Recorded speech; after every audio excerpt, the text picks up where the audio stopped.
Today we're taking a look at the GK87 Pro from Skylong, another contender in the feature-packed budget arena which has really started to get interesting in the last 12 months or so. Thanks to Skylong for sending this one over for a review. There are affiliate links in the description to get some discount on this keyboard and some other great keyboards as well.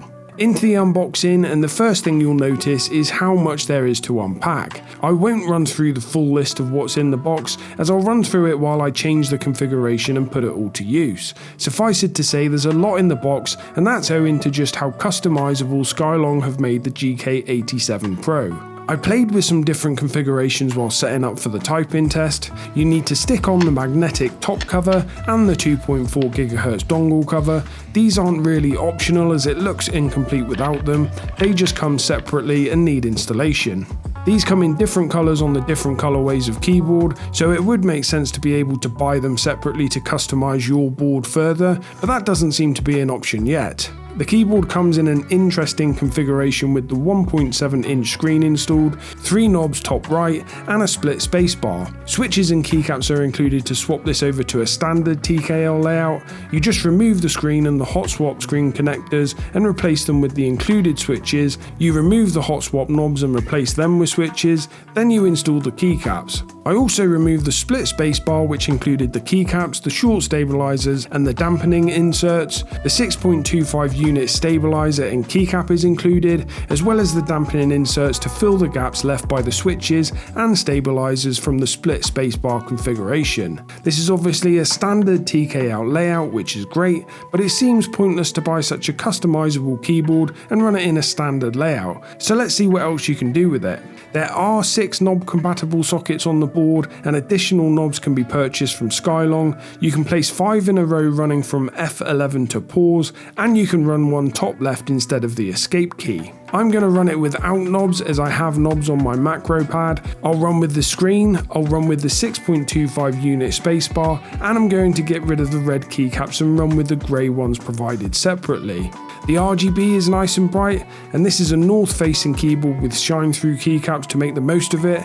You can customise the RGB to your liking using key combinations, and you get plenty of effects to choose from. Onto the screen, and it comes with this 1.7-inch centered screen fitted out of the box. With the 1.7-inch screen you get the main screen with all the system info like battery level, connection type, caps and numlock indication, Windows or Mac mode, and the date and time. You make adjustments in the main menu, which is accessed by holding down function plus menu. You can also switch it over to sort of a screensaver mode where it will scroll through GIFs and images which you can customize. Switching over to the 2-inch off-centered screen, which is provided in the box separately, you get the same functionality as the 1.7-inch screen, but with an additional screen which charts actions per second and minute for you serious gamers out there. I prefer this screen simply because of the larger size and the off-centered aesthetic. There are also USB-C ports on the screens to run them outside of the keyboard, which is an interesting idea. Building yourself a little Lego monitor or something around it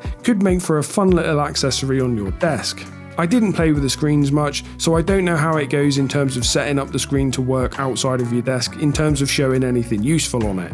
Finally, let's get into the typing stuff. This version was sent out with the Skylong Iglesia silent linear switches. I'm in the hobby for the typing sound and feel, so don't really enjoy silent switches, but I want to test the keyboard as it comes out of the box, so the typing test will be with these switches. Being a budget plastic keyboard, it comes with all the dampening. I'm not going to take this one apart as it's clipped together and not screwed, but you've got pour-on plate foam, a PE switch sheet, and 3 layers of foam in the bottom of the case. They really were looking for a dense and quiet sound profile on this one.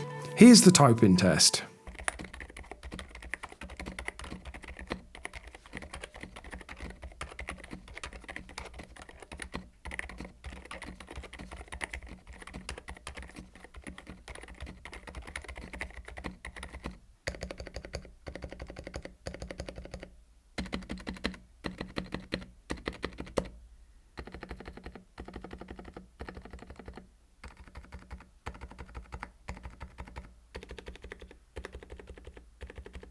While silent switches and dampened keyboards like this one aren't really my cup of tea, that's preference, and there's certainly nothing wrong with the typing sound and feel if this is what you're going for.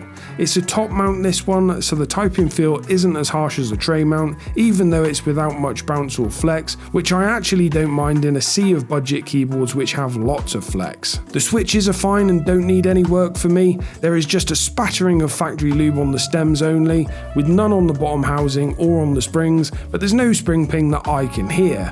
The stabs are also factory lubed, and while they could use some lube on the stems and housings, they're passable out the box as well. It's an interesting one, this one, and you get a lot to play with. I think the only thing that annoyed me was the fact that it's programmable, but they didn't include a row 1 delete keycap for when running with the screen. That said, delete comes pre-programmed on the function plus backspace key combo, so they do have you covered.